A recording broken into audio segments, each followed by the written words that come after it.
So you shouldn't be surprised then if a picture like this, again it's complicated, each point is a patient, and what is depicted here is the severity of the disease, scored by putting together all the different signs, and that is a so-called composite severity score.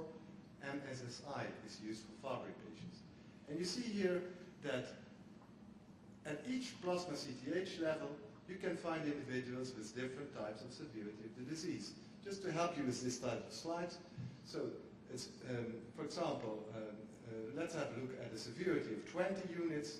There are some individuals that have very low plasma lipid, and there are other individuals that have very high plasma lipid. One cannot predict, on the basis of the measurement of the plasma lipid, how severe the patient is affected. So the relationship between lipid and severity of the disease is not that simple. And the same holds in Fabry mice that were introduced in the previous talk. Here you see the lipid levels in mice, average numbers of groups of mice. For affected male Fabry mice, they are pretty high compared to the wild type, as well compared to the affected female mice, female carriers. So, to come back to my introductory part, so is the story really complete? The initial view on the vessel wall of Fabry disease. Because we also have to take in mind that in recent time, a number of independent research groups have noticed the following. It's not only the endothelial cells that are looking abnormal in Fabry patients, but also the outer coating, so the smooth muscle cells.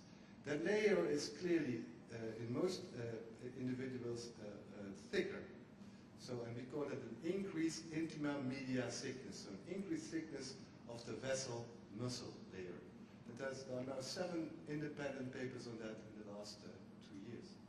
So is there also a component of a smooth muscle cell disorder to Fabry disease? So let me now come to the point of the discovery of a new lipid abnormality in Fabry patients. So we speculated that maybe the situation in Fabry disease is a little bit more complicated than we assumed originally.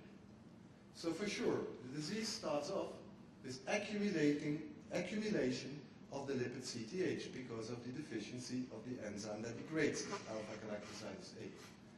But then we hypothesized, so we didn't have evidence at that stage, that from this lipid another structure was formed, a metabolite we would call it as biochemists. And that this metabolite actually would get into the circulation and could spread and could also affect the smooth muscle cell layer. So more or less, just to put it in layman's words, for the original storage lipid, a toxic product could maybe be formed, and maybe that could contribute to the problems that occur in patients. So, well, what could it then be if it exists? So we, as a biochemist, it's not difficult to imagine that a structure that could be formed from this original accumulating lipid could be so-called lyso-CTH or lyso-GB3. The difference between these two structures is that here, the fatty acid that is normally present in the lipid is missing. So this is CTH lacking the normal fatty acid, and this structure is far more water-soluble. So it doesn't behave truly as a lipid, but it can move quite easily into a water solution. So it doesn't behave anymore truly as a lipid, and that is why it would have been missed in the days so far. So I wouldn't be telling you this story if this was not true, of course. So we found, and we published that last year in a decent journal, that indeed a structure, as I just speculated on, is increased in Fabry patients. And I will just show you a few examples. Well, in view of the time, just skip this slide because that's not so important, it's the way it's measured. But this is a Dutch family with Fabry disease, and I will show you first the males in the family. So there is a father that is not affected. The level of this lysolipid is very low. Then there is the oldest boy who is also not affected. He also has a very low level. And then unfortunately, there are 4 boys that all have Fabry disease. And you can see how much higher these levels are. The increase in this lipid is much more spectacular than the increase in CTH. So the CTH is only increased by a factor of 3 in this family, whereas this lipid is increased much, much more. So if we then look to the females of that family, in all the females, the CTH levels are normal in the blood. We would not recognize them as Fabry patients, but with this structure we can. Look here, there's an aunt that has 2 symptoms, and you see the value of 86 is clearly above normal, upper normal is 3. Then there is the mother. She's affected, she has symptoms, but not very severe yet. It's a clear elevated level. The oldest girl is normal. Then there is one of the girls, again, it's a large family as you can see. One of the girls has symptoms already, she's a level of 21. And then there's still one other girl carrying it. At the age of 7, she still had a normal level, but we have measured her now at the age of 12, and it has become 6 now. So she's starting to build up the lipid as well. So we looked to a group of Fabry patients, and that was published, and these are the conclusions. So in all the male patients, one can demonstrate very high levels of this lyso-CTH. The increase being much more spectacular as the increase in the CTH. They can be detected in all patients with classically affected Fabry disease, males.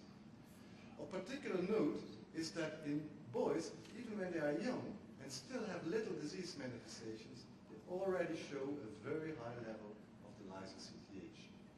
And actually, even in the newborn, in the cord blood, we could already demonstrate that the level is extremely high in the boys.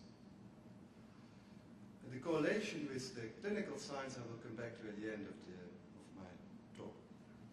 So if we now look to the females.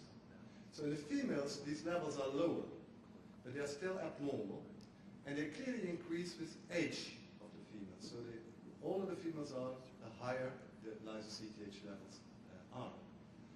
And I will come back to that later as well.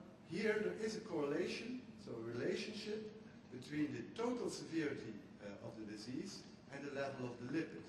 So the higher the level of the lipid, the more likely that the patient is more severely affected. So, just to have finished the first part, so what use has this just for the laboratory people? It can be very elegantly used for diagnostic questions. So,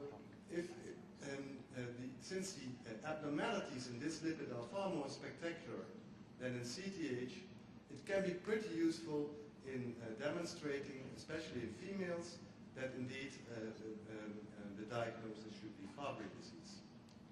So this is really very helpful. So this is just a picture of all the Dutch females that of the cohort, Fabry cohort. And if you would use the CTH to, in plasma to try to identify them, you can see this is the upper normal level. We would only have picked up those which are above the blue line. All these we would have missed as being a Fabry patient. If we use the lyso-CTH, and now you have to read this figure from the left to right, we would have identified all of them. And so it's a much more sensitive test to demonstrate the lipid abnormality. So what happens with therapy? We have already looked at that, and we have done large amounts of patients already now, but I cannot still present these results. But the good news is that indeed, with both ERTs, lyso-CTH is decreased. So this lipid is reduced upon enzyme replacement therapy, quite similar to CTH.